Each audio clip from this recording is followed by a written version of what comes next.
Game week 21 has concluded, so you know the drill, guys. We'll go over how I did, look at the G League, and then we'll also go over some players that you could target for game week 22.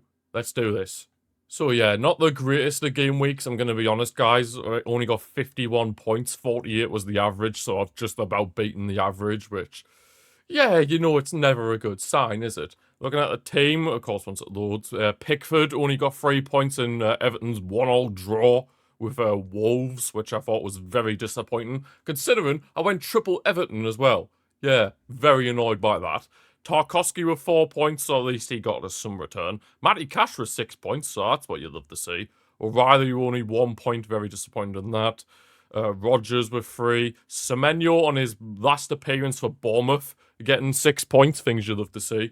Grealish, however, what the hell are you doing? He gets himself sent off by obviously sarcastically applauding the referee.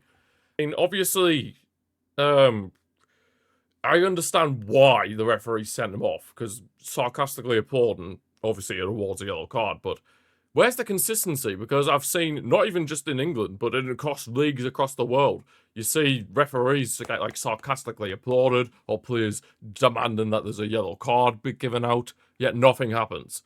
Yet, for this reason, Grealish gets booked for sarcastically applauding. Where's the consistency? That's all we want. Anyway, Declan Rice for 3 points as well. I mean, that game between Arsenal and Liverpool, absolutely awful. Xhaka only 2 points. He came on for Ekitike because Ekitike was injured again. So yeah, Xhaka only 2 points. Yeah, Sunderland had a very terrible game away at Brentford. Lost 3-0. Yeah, it was a very poor game for what they've been producing this season. Igor Thiago, though, with 12 points, and Haaland as well. So my two strikers, they've done the business. Things you'll have to see. Looking at the bench, of course, I mentioned Ekitike, and of course, Sunderland had that disaster class against Brentford. Julian Timber with 6 points. Of course, he kept the clean sheet because there's no draw with Arsenal and Liverpool. So, yeah, 6 points sat on the bench. Could have done a bit better, especially if I put him in for O'Reilly, for example. But hindsight's a wonderful thing, isn't it? Now, if we look at the G League, once I've zoomed out, right, if we look at the G League, I'm still somehow top. I don't know how, but, well, to be fair, I have a pretty decent margin. So, there is that. Who is the highest points scorer? I bet it's Yusuf again, by the looks of it. And indeed it is. Yusuf, how are you keep doing this, man? How are you doing this? I have to take a leaf out of your book. Oh, he's got Bruno Guimaraes, that would have helped. Haaland, Thiago, Gabriel with 6 points. Yeah, I think it's safe to say that those people carried your team. And even on your bench, you've got Calvert-Lewin with 8 points and Bruno Fernandes with 7 sat on your bench. Oh my days. Talk about absolute insanity. You could have had even more points. You could have been in the 70-point mark. Crazy. Absolutely crazy. But yeah, that's obviously all that done. Now, let's go have a look at some players that I'd recommend you could potentially get for Game Week 22. So yeah, the first player I'd recommend for you guys, in goalkeeper, of course, Kelleher. Now, he's been in decent form for Brentford as of late. I mean, got 13 points against Sunderland. But yeah, obviously, he saved a penalty from Enzo Lafay, which I don't know what the hell Lafay is thinking about chipping him when they're 1-0 down. If Lafay scores that, I think it's a completely different game. Albeit I didn't see this game because at the time I was doing a Barcelona watch-along. So I didn't obviously see this game as it was live. But yeah, the penalty was just an absolute shocker.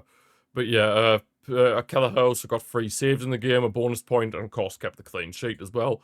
Overall, he's been having some decent games, to be fair, getting returns in all but the Everton match. Yeah, 13 against Sunderland, 6 against Tottenham, 4 against Bournemouth, 13 against Wolves. So yeah, he's been getting some good returns, Kelleher.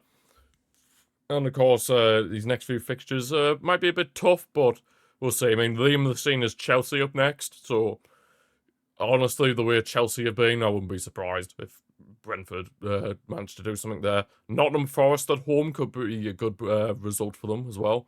But then Villa, Newcastle, and Arsenal will be very difficult for them. So maybe Kelleher's in the final stretch of like getting good points returns, but we'll keep an eye. But yeah, Brentford, they've done very well under Keith Andrews. A lot better than I expected. Well, hell, a lot better than a lot of people expected, because like a lot of people, I thought that Brentford would be going down. But hey, they've done themselves an absolute wonder, and yeah, they looks like they're going to stay up, so fair play to them. But yeah, moving over to Leeds, Brendan Aronson. Now, yeah, okay, alongside a few others, yeah, Aronson's coming into form as of late. Of course, got it was a mental game, Leeds' game against Newcastle. Leeds led the game 3 times, yet they still lost. They must feel hard done by, to be honest. I mean, I would be if I was a Leeds fan. But yeah, Brennan Aronson got 2 goals and, of course, 2 bonus points. Yeah, he looked very impressive, Aronson, to be fair. He's got some decent returns as well. He's had a return in all but one game week, kind of similar to Kelleher. Yeah, obviously got 14 points against Newcastle, 7 against Man United, 5 against Sunderland, and then 6 against Crystal Palace. I mean, even against Liverpool, he wasn't that bad, to be fair. But yeah, a few fixtures coming up. I mean, Leeds are doing better than expected, to be fair. There was always that report a few months back where it said Daniel Farke was, like, on the edge of getting sacked. And then ever since then, they've been in absolutely impressive form. Yeah, fair play to Leeds for that. They've been in pretty exceptional form since then, and obviously that has been led by the likes of Brendan Aronson. Now, Fulham up next, that could be a good game for them. Everton away, with how struggling Everton had been recently, I could see them getting a result there. Arsenal, yeah, that'll be difficult. I don't see them getting anything from that. But Nottingham Forest and Chelsea, Leeds can definitely do something there, 100%. Now, going over to Newcastle, first time I've mentioned them in one of these, if I'm not mistaken. Well, at least for a while anyway. Bruno Guimaraes. Now, yeah, he's been in pretty good form in the last 3 game weeks. Of course, against Leeds, he got a goal and an assist. And that obviously, that crazy game. What a crazy match that was. But yeah, even before then, he had like 10 points against Crystal Palace. Then another 10 points against Burnley. So yeah, he's been leading the charge for Newcastle and getting back in form. Because ever since they lost the derby against Sunderland, I'm pretty sure they've been ever since they lost the derby, well, yeah, they got a draw against Chelsea. Yes, they did lose to Man United, but ever since those that difficult run of 3 games, they've been flying Newcastle, and Bruno Guimaraes has been a massive part of that. And they've got Wolves next, so really, you would think that they should be able to beat Wolves. But yet again, I thought that with Everton, and look what happened. Wolves are trying their utmost best to not be to beat Derby's record of, like, what was it, 11 points? It was like the least amount of points in a Premier League season by a team. So yeah, Wolves are obviously, that is their main motivation at this point. But yeah, I do see Newcastle winning that one either way. But then the next few fixtures they have after that, Aston Villa and Liverpool, that will be difficult. Then Brentford and Tottenham.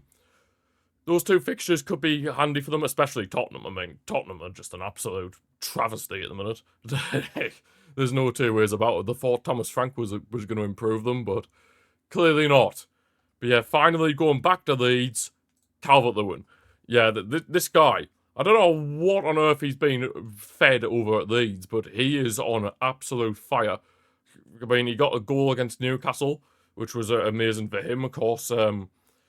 He's been in very good goal-scoring form, to be fair, Calvert-Lewin. I mean, I don't know how he's been able to do it. I mean, at Everton, his final stages at Everton, he just looked like an injury-prone mess. But now, like, ever since, what was it, game week... Yeah, it was a game week 13 against Man City when he got a goal. Ever since then, he's been a goal-scoring machine, getting points galore. Yeah, obviously got a goal against City, goal against Chelsea, get a goal against Liverpool, goal against Brentford, 2 against Palace, 1 against Sunderland. Yeah, he had that little dry spell against Liverpool at Anfield and then Man United at home. And of course, he did score against Newcastle away as well from the penalty spot. But yeah, Calvert-Lewin, he might be looking back to his best. I mean, a few seasons ago when he was at Everton, when he was scoring for fun and getting called up in the England squad and that, yeah, that's when he was really on fire. Like, you would almost say that was his prime. So yeah, if he's getting back to that sort of level, then Leeds are definitely in for a treat. Now, they've got Fulham next, which of course could be a good little fixture for them. I mean, if Calvert-Lewin can keep up this goal-scoring form, Fulham and Everton is definitely 2 teams that you can keep up your goal-scoring form against. Maybe not Arsenal, but Nottingham Forest and Chelsea as well. I'd say 4 out of the 5 fixtures, Calvert-Lewin could definitely get a goal in if he fully locks in and, like, continues this good run of form. But yeah, anyway, that's where we're going to leave this video for today, guys. Hope you have enjoyed it. If you have, feel free to give the video a like and subscribe to the channel if you're new. thank you for watching, and I shall see you for the next one.